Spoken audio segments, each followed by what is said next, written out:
It's Cricbuzz Chatter, Adam Collins and Michael Vaughan. The first day of the final test match here at the Oval in South London, Australia. They won the toss at last. First time Cummins has had the coin come down his way. Elected to bowl on very much a bowl first kind of day. Bowled out England, the Baz ballers, 283 in 54 and a half overs, whatever it was. Brook 85, the top scorer. 4 wickets for Mitchell Starc, fighting that shoulder injury, and they're 61 for 1 at the close of play. Khawaja batting with Labuschagne. Warner, the only wicket to fall for 24. Australia's day should have been England's day, really. Yeah, I mean, I'm just looking now. It's almost like we've got two stubborn teams. You've got England, who are absolutely hell-bent on Baz balling. And you've now got Australia, who are just going to say, no, Test match cricket is played the traditional way, the posh way. You leave the ball, you try and make sure that you bat long period of time. England aren't interested in batting long. They just want to score runs. Great entertainment.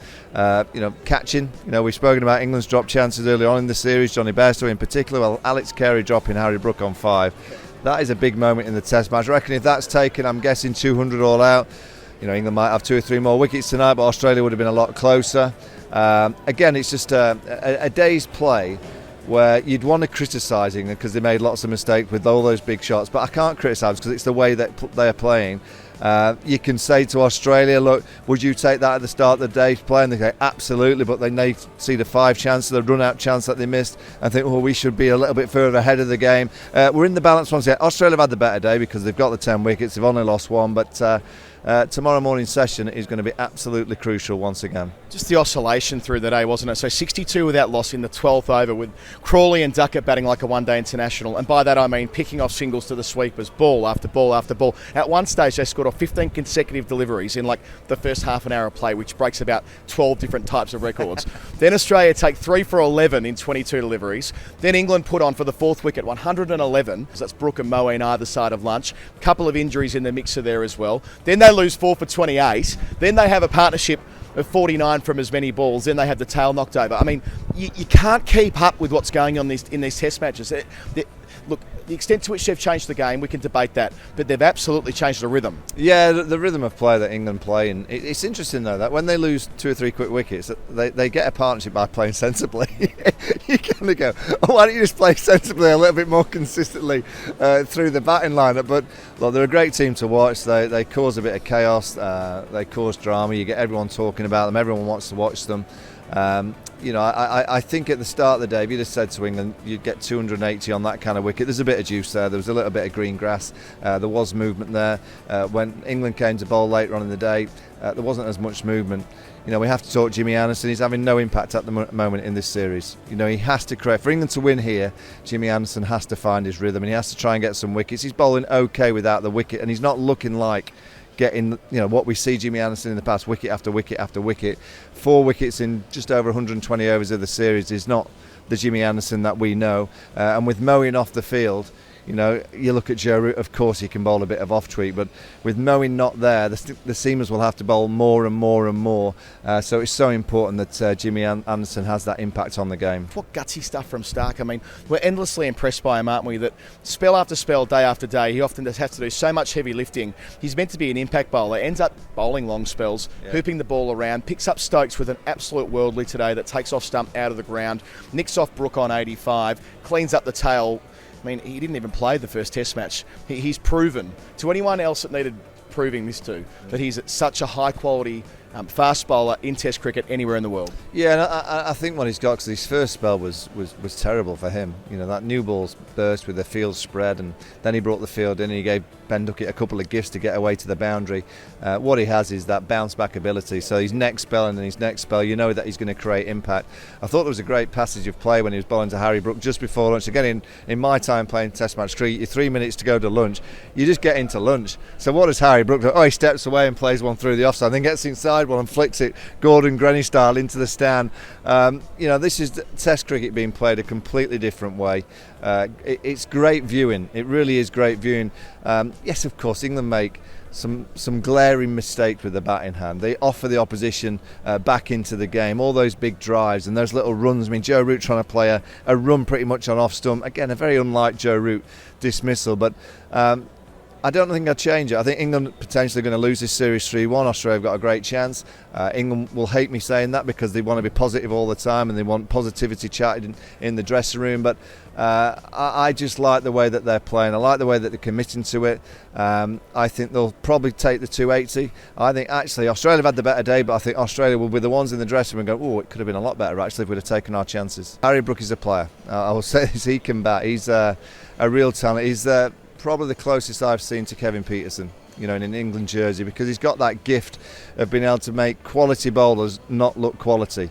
He can punch that length ball, he can get away and smack it through the offside, he gets inside the pull shot, he's got great balance to move on both sides of the wicket. Peterson, he was the best that I played with for England because he could put McGrath, Warren, Murley, Harbhajan, Kumble, Dale all under pressure. Not many could do that. And in Harry Brook already I've seen a player that can put the likes of Stark, Hazelwood, Cummins under pressure with a little bit of a counter punch. He's going to be around for a long, long time. We're going to see lots of his kind of counter-punching innings. Brilliant player to watch. You're never quite sure what's going to happen. I like watching players like that. Vaughnie in the hot spot. The one player we haven't mentioned as yet is David Warner. We both like talking about Dave. We're both very fond of Dave. But getting starts consistently through the series, somewhere between where he got out today, 24 and about 40 odd, has been his danger zone throughout the series. He was punchy when we did his press conference the other day. I say punchy, playful more than punchy about not retiring here. He even said he might play on after the Pakistan series if he makes runs. That was all tongue-in-cheek. But Warner's point is that he's still got the fight for this, and he misses out today, but I wonder how he'll evaluate where he sits ahead of the home summer and the selectors for that matter too. Yeah, I mean, what he's doing is making the selectors' job hard.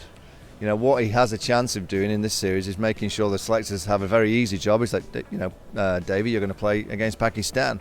I don't know what they're thinking. I don't know what David Warner's thinking, but that's not the David Warner that we know. David Warner getting in on so many occasions. He's not facing the duke ball from back in 19. That was whipping round corners.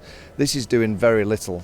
And a ball that does very little, and from when I've seen David Warner in the past, particularly in Australia, and the Kookaburra ball doesn't do a great deal, he just explodes. He goes and he's like always putting the bowlers under pressure.